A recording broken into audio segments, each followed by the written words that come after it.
Think about that one habit you've been trying to build. You know the one. It's been sitting on your mental to-do list for weeks, months, maybe even years. You've started it, stopped it, and watched it slip away more times than you can count.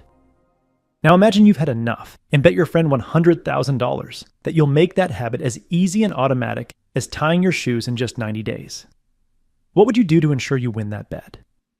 Whether it's a morning run or nightly journaling, the difference between a habit that sticks and one that fades isn't willpower or motivation.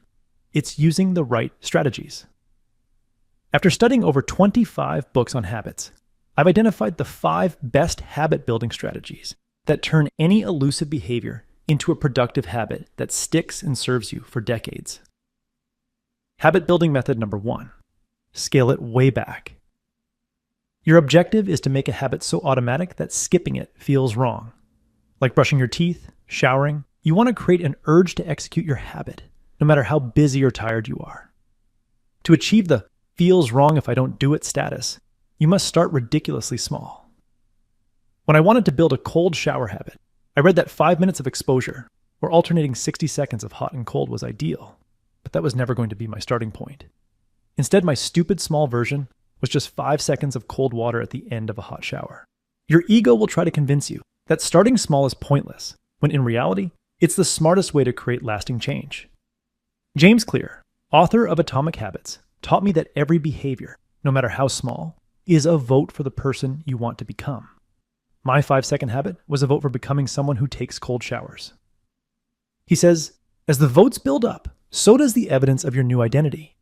And when your behavior and your identity are fully aligned, you are no longer pursuing behavior change. You are simply acting like the type of person you already believe yourself to be.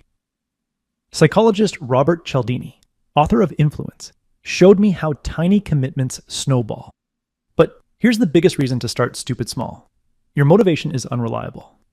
Some days you're fired up, other days you're drained, and you never know which it'll be. But if your habit is stupid small, you'll always have just enough motivation to get it done, even on your worst days. Habits aren't about squeezing out huge benefits in a few weeks. They're about effortless benefits for a lifetime. So scale your new habit way back, make it laughably small, and let consistency, not intensity, carry you forward. Habit building method number 2, reach the point of no return. Some habits require a long lead-in to get started, so scaling back the routine alone may not be enough.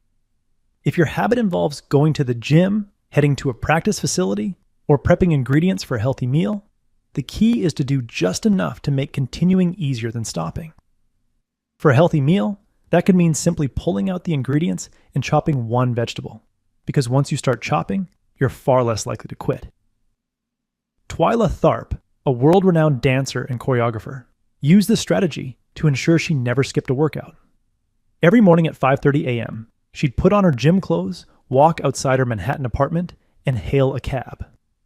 The moment she told the driver to take her to Pumping Iron Gym, the decision was made. Turning back at that point was harder than following through. Like Tharp, instead of focusing on an entire routine, focus on the minimum number of steps needed to reach the point of no return, the moment when continuing is more likely than quitting. You'll typically reach this moment within 2 minutes of starting any new habit. If you take 2 minutes to stand up and put one dish in the dishwasher, you'll likely finish them all. If you take 2 minutes to grab a book and read one page, you'll probably keep reading. Habit building method number 3. Use old habits to form new ones. You already have thousands of behaviors ingrained in your daily routine. Why not use them to kickstart new ones? In Tiny Habits, BJ Fogg explains that most people fail to build better habits because they don't leverage the momentum of existing behaviors. Pair a new habit with something you already do by completing this simple statement. After I insert common behavior, I will insert new behavior. Fogg gives examples like, after I start my morning coffee, I will set out my vitamins. After I sit down on the train, I will open my sketchbook. After I put my head on my pillow, I will think of one thing I'm grateful for. Once you've scaled your habit down to the smallest version, you'll find it easy to add it to the end of many reliable behaviors. Habit building method number 4. Ratchet up the reminders. However many reminders you think you need, triple them. Flood your environment with so many cues that I forgot to do it is never a valid excuse. Here are 3 effective ways to increase the positive cues in your environment. First, place objects throughout your environment. If you want to develop a new strength training habit, keep a grip training device on your kitchen counter and a kettlebell in the center of your living room. Then, put keywords on Post-it notes on your fridge, bathroom mirror, bedroom door, and office desk to trigger thoughts of working out. Second, create more digital reminders. Create multiple reminder app notifications, calendar event notifications, or phone alarms during the day. And lastly, expose yourself to people, virtually or in person, who promote and praise the behavior you're striving for. If you want to work out more, start a group chat with fitness-minded friends, where everyone shares workout streaks, stats, and progress photos. Also, subscribe to podcasts or email newsletters from people who have already built the habits you want.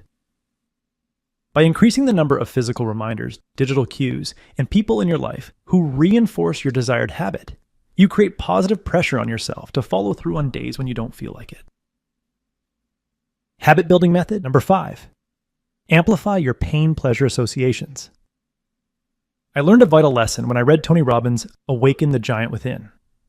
If I failed to consistently execute a habit in the past, it was because I didn't link enough pleasure to action and enough pain to inaction. Robbins says, the secret of success is learning how to use pain and pleasure instead of having pain and pleasure use you. If we can raise the pain of not executing a behavior from a 3 to a 10, and then raise the pleasure of doing it from a 2 to a 10, we will be unstoppable. Crank up your pain dial by asking, what will inaction ultimately cost me? Fast forward 10 years and picture yourself stuck in the same patterns. Feel your body getting weaker, your energy draining, and your confidence disappearing, all because you failed to act sooner. Make this future so vivid and unbearable that taking action today feels like the only way out. Now turn up the pleasure dial by linking a pleasurable activity with the action you want to take. For example, I found that only allowing myself to listen to my favorite music playlist while writing book summary scripts made the pleasure of writing outweigh the pain I once associated with writing. These top 5 habit building methods will ensure you reliably execute a new behavior so that behavior sticks and serves you for decades.